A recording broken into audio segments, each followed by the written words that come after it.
Hey there everyone, welcome back to Utility Sports. Really excited to talk about Buddy Hield and the Philadelphia 76ers in this video. Of course, at the trade deadline, the 76ers acquired Buddy Hield in a trade with the Indiana Pacers, and it only cost them 3 second-round picks. After the trade deadline, Daryl Morey said in a press conference that he felt like they got the best player traded at the deadline, and it didn't even cost them a first-round pick, and I would have to agree with him. And I love the move for them when they first traded for him, and I think that he is a phenomenal fit, not only next to Tyrese Maxey, but also next to Joel Embiid, who has yet to play alongside Buddy Hield. So this video, we're going to dive into the film here on Buddy Hield. How has he looked so far with the 76ers? And then we're also going to end the video with some theory on how I think he's going to play next to Joel Embiid. We're going to look at some historic film on Embiid. We're going to look at a player who I think is a good comparison for a former teammate of Joel Embiid's. And then at the very end as well, I'm going to give kind of my overall thoughts on Hield's performance so far. There's going to be some statistics sprinkled in today as well. So I do hope you guys enjoy. If you do, make sure to leave a like, subscribe to the channel for more content. And let's jump into it here with the very first thing. This is what people are going to all expect from Buddy Hield. When you think of a shooter, this is what a lot of people picture. Stand still, catch and shoot, wide open threes. And listen, Buddy Hield pays these off extremely well. He actually shoots over 5 zero-dribble three-pointers a game, which is ridiculous. And he's been very effective this year in those situations as well, shooting over 41% on zero-dribble catch-and-shoot threes, which, having a player who's just a natural floor spacer, it really works well around other talented players. Here, even in this situation, Darius Bazley drives a bad closeout, kicks it out to a wide open Buddy Hield. Kind of bad defensive play here from the Milwaukee Bucks. They get kind of tangled up, don't know who's guarding who. Hield ends up wide open, and he's a good enough shooter. He's going to pay that off. But it's not just wide open catch and shoot threes for Buddy Hield. These are the catch and shoot threes that really matter for him, and the difference between him and some of the other maybe not as great catch and shoot guys around the league, someone like a Dorian Finney-Smith, for example, who shoots a lot of catch and shoot threes. They don't shoot catch and shoot threes like this. Good closeout from Darius Garland. This is a contested, extremely deep three-pointer from Hield, but at a pivotal spot in the game, Buddy Hield says, hey, I got this, and he takes a big time shot over, again, a really good closeout, good contest, and just that kind of spacing, that kind of willingness to have a quick trigger shooter around your star talent is essential. And I think that's the one thing that Buddy Hield has been perennially underrated because of. Like, every team could use more shooting, and then players like Buddy Hield don't get regarded as highly valuable players around the league. And it's unbelievable to me because Buddy Hield's not only really great when he's wide open, he's fantastic even when he's not open. And I know people will say, well, outside of his three-point shooting, what does he give you? I think in Philadelphia, he's flashed some more of the on-ball capability, something that he showed at Oklahoma back when he was in college. I know that's a long time ago, but I think Buddy Hield, listen, I know he's not the best defensive player. I know that he's not the greatest inside the arc scorer, but shooting is shooting, and in the NBA, the more of it you have, the better. And I think Buddy Hield was a great get for the Sixers just from this standpoint of catch and shoot threes, because when you're able to knock down this type of shot around Tyrese Maxey, around Joel Embiid, it's going to do wonders for their offense, which is already really, really darn good, and I think it's going to get even better going forward. So now what I want to talk about is Nick Nurse, and I think Nick Nurse is one of the best coaches in the entire NBA because of a few different reasons. First of all, I think he's just a defensive mastermind. I think back in his time in Toronto, the one year he really had a championship caliber roster, he won a championship. And during that year, specifically in 2018-2019, that season, I fell in love with the way that he approached coaching and the way that he approached his players. I felt like he had a lot of buy-in from the locker room, and I also feel like he was someone who wasn't afraid to switch things up, play with weird matchups, change what his team was doing. And I think because of that, he's the right guy to finally now, for the first time ever in his coaching career, have a real sniper. You think back to those Toronto teams, none of them really had a great off-ball movement shooter. The closest thing was Norman Powell. I think he's gotten better since leaving Toronto as well in that area. But now Nick Nurse finally has a guy who is a creative, unique shooter where, again, he's going to be able to take quick trigger threes, and he's able to do it off the move as well. So let's get into a couple of their play designs. This first one comes off of a wide stagger. Mo Bamba maybe gets away with a questionable screen, but Buddy Hield pays it off. Let's kind of go back to the start of this play here. You see Buddy Hield is actually about to rip through into the stagger from Maxey and Bamba. And from this spot, Bamba here sets kind of a wide screen on Tyler Hero, and Hield catches and fires. This, you might say, well, that's a wide open shot. It's about the work that he does before the shot actually comes. It's about getting into that position. He navigates screens really well. Look at how well he finds open space on the backside. Kevin Love doesn't hedge. That's one of the beautiful things about a stagger like this is you're going to catch defenses sleeping at times, even the best teams. Jaime Jaquez is just wrapping up Tyrese Maxey, ends up with a wide open three, and this is a little bit of a threat that I don't think Nick Nurse has ever had to coach before, and now he has a unique weapon on the offensive end of the floor that he can go to generate shots. Another way that he's done that is using him as a Spain rip screener, and that's something that, again, he just hasn't had players who are super capable doing this, but I think it's going to be a really great weapon for him. So Hield, notice he's around the elbow area here, which is pretty unique, especially in a horns action. You usually see both corners occupied. This time, the 76ers have that top corner unoccupied here. That's where Hield would typically be standing in a normal horns action, but instead he is going to set a rip screen, allowing KJ Martin to roll to the rim. What that does here is it creates a little bit of confusion between Dean Wade and Max Strus. You look at these two guys, they're not sure exactly who they're supposed to take. Dean Wade's trying to fight under, Max Strus is hedging for him low, and what that turns into is a Mo Bamba pin screen leading to a wide open Buddy Hield catch and shoot three.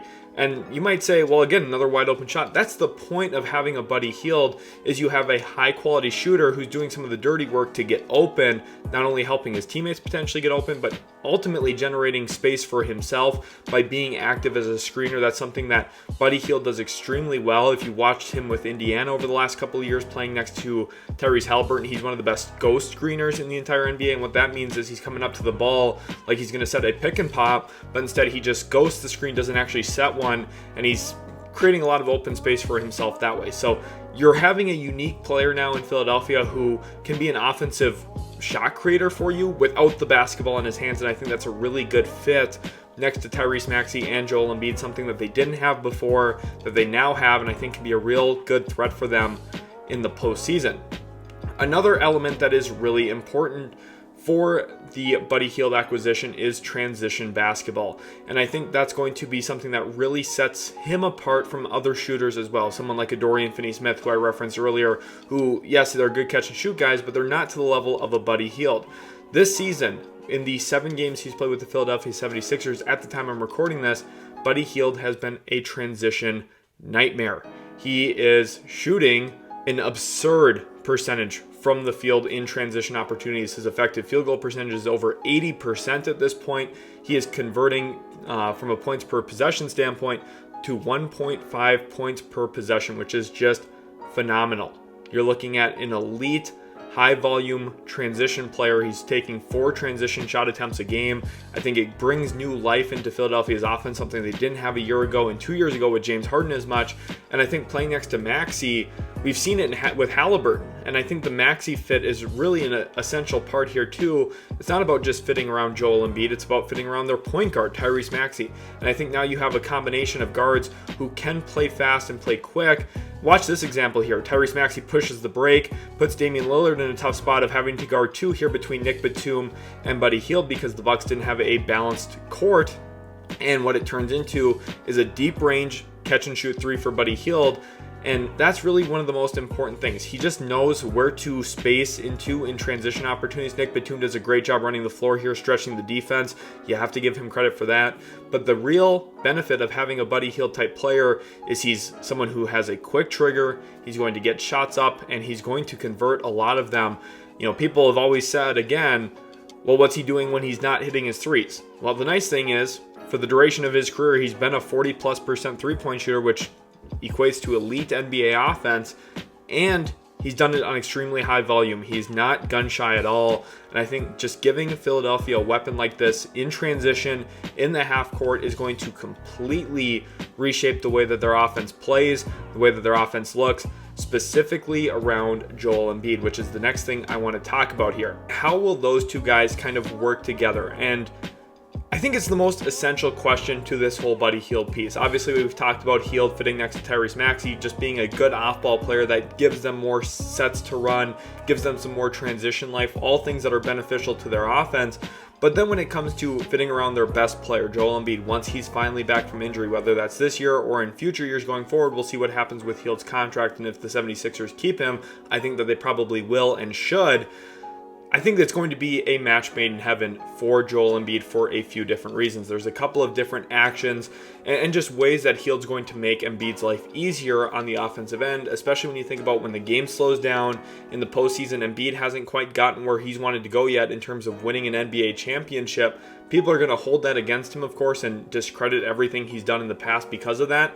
Just the way that toxic NBA media talks about the NBA now.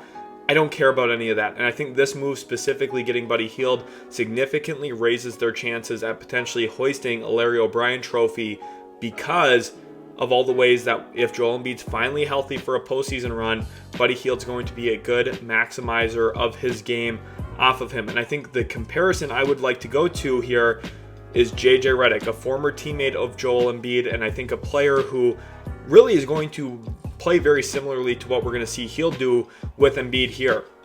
This time it's almost a high dribble handoff, not quite because Redick doesn't come into the actual handoff action, but he does use the screen ultimately. This is, remember, a really good Toronto Raptors team, the one that actually ended up winning the NBA Finals this year. This was a great series. This is from Game 7 of that Eastern Conference semifinals, I believe, where Kawhi Leonard hit an unbelievable shot out of the corner. But JJ Redick here in this situation takes the screen and rises up into a three-pointer. I think Buddy Hield, you're going to get some of this action back with Joel Embiid. And Redick was essential to these Sixers teams, especially playing next to Ben Simmons at the time. Now the Sixers don't really have that type of offensive limitation because of a player like Simmons. They've become a really good NBA offense already. And I think having Hield be capable of playing off of Embiid, you kind of create a unique two-man game. Obviously, the Sixers like to flatten out their offense a ton. I think it opens up a ton of space for Embiid out of the mid-range. And I think they're also going to, because of that, probably get a lot of opportunities for Hield and Embiid to work together out of the middle of the floor with a bunch of spacing around the wings and the top of the key. That's going to be unique in their own offense. I think it's going to create a lot of good opportunities and a lot of clean looks for Hield, just like this JJ Redick opportunity in this clip. I think another great example is when Joel Embiid's working out of a block. And this is something he doesn't do as frequently. He likes to work out of the middle of the floor quite a bit more. But here you have an isolated side post-up. This is a mid-post-up against Draymond Green. And based on the spacing here, this is some of the limitations you run into with who the 76ers had on the floor prior to trading for Buddy Hield. This is from this season. I think it's a great example of what Buddy Hield's going to do differently for this team. You see in this example, they are completely disrespecting Kelly Oubre. Kelly Oubre's defender is in the paint. He is one step away from Joel Embiid, ready to plug the gap middle, allowing Draymond Green to force him that way and try to take away the baseline. You also see Jaden Springer cutting through right now. Almost all 5 Warriors are touching the paint. The only one who isn't is Andrew Wiggins, and he's a step outside of the paint because even with Furk and Korkmaz on the floor, they're not concerned about the other players around Joel Embiid, and that's how good of an offensive talent he is. Remember, Embiid, for most of the season, was averaging more than a point a minute. That's how dominant offensively he's been, and this is the type of defensive coverage he's been playing against. But now let's imagine that instead of Korkmaz there, or instead of Kelly Oubre around the top of the key, that's going to be Buddy Hield, a career 40% three-point shooter who's not afraid to let it go and fire it up. I think that this is going to be a world of difference for Joel Embiid. I think one of the most dominant scorers in the entire NBA is about to become even better by just having a really great catch-and-shoot floor spacer around him. Again, that was how we started this video, talking about Buddy Hield catch-and-shoot opportunities. And yes, that's an essential part of being a high-end shooter. It's not everything that Hield does, but it's going to be one of the most essential pieces fitting next to Joel Embiid, because instead of facing a dig here, and even though Embiid's talented enough to play through it, get the bucket anyway, he's now going to have Buddy Hield as a good emergency valve. If a team doubles him like this in that aggressive fashion, let's get back to exactly where that double comes. Right here, this is going to be a kick out instead of to Kelly Oubre above the break. It's going to be a kick out to Buddy Hield, and you can put 3 points on the scoreboard probably for Philadelphia. This example too, this is again, Joel Embiid working out in the middle of the floor. This is kind of what I was talking about with their flattened out offense. You see three guys kind of working around the baseline, and you've got Buddy Hield, or Patrick Beverley at the top of the key with the basketball right now. This is where I think Buddy Hield's going to have a little bit of a role as well. Working in this two-man action, I think is going to present a lot of spacing and a lot of scoring opportunity for Buddy Hield. But the player I want you to watch here is actually Jaden Springer. And I think this is going to be one of the biggest differences. Let's say that Tyrese Maxey maybe has the ball, or one of the 76ers other guards, maybe Kyle Lowry, maybe Cam Payne, and they're working this two-man action with Joel Embiid, which is, I think, going to be very good offense. But let's just say Buddy Hield is in Jaden Springer's spot. Obviously, Jaden Springer got traded to the Boston Celtics. Now, instead of getting completely disrespected, Benedict Mathurin is not paying a single attention in the world to Jaden Springer. Instead, that's Buddy Hield there. And instead of facing, again, an immediate dig, you've got a double team here out of the middle of the floor, which is very tough to do in the NBA. Doubling in the middle of the floor is very challenging. Players are so good, so smart. They're able to kick the ball out so easily from that spot on the floor. That's part of why Nikola Jokic is as dominant as he is, because he works out of the middle of the floor. It's really easy to see doubles coming and where they're coming from. You have a lot of spacing and cutting options around that. I think that you're going to have a lot of great options. Now, Joel Embiid's dominant enough to score in this anyway, because he's that good of an offensive player. That's one of the most important things about the 76ers championship odds, is you have a 1A caliber player, a player who is capable of scoring 35, 40, 45 points on any given night, including in the playoffs. I think he's capable of doing that. We just need to see him put together a healthy stretch in the postseason, and I think he's going to have a dominant playoff run coming soon. He's a mismatch nightmare. You double team him, it might not matter. Shooting in anywhere in the mid-range is basically a free throw for him, a layup at this point for him. Just seems like he's dropping the basketball in the hoop, and I think just having a little bit more spacing around him, a player like Buddy Hield, when we talk about the theory of it, again, if you replace Jaden Springer in this clip with Buddy Hield, you're going to give more space to Joel Embiid, more one-on-one opportunities for him, and the league's best scorer, arguably, is going to play at an even higher level because of that. That's a scary thought for the rest of the league. I really hope you guys did enjoy this breakdown. I know not quite as long as some of my other videos here on the channel, but I really do hope you enjoyed. If you did, make sure to leave a like, subscribe to the channel for more. Let me know what you think about the Buddy Hield fit in Philadelphia. For me, it was a home run trade for them. I liked getting him at that price point, only second round picks going out the door. I thought that was an absolute steal. Graded it very highly on the day of the trade deadline, and I think that the 76ers, if they get healthy at the right time and kind of find the right rhythm, listen, there's a lot of things that have to go right to win an NBA championship. That's true for every single team, every single year, but the 76ers do have a legitimate shot at it as long as they're able to keep their head above water right now with Embiid out, and as long as they are kind of finding their right rhythm, finding their right health at the right time, they're going to be a really dangerous team, and a team that no one else wants to play in the postseason because of Embiid, because of Tyrese Maxey, and then some of their quality role players around them. Again, I hope you guys enjoyed. Leave a like if you did, subscribe to the channel, and we'll catch you in the very next Utility Sports video.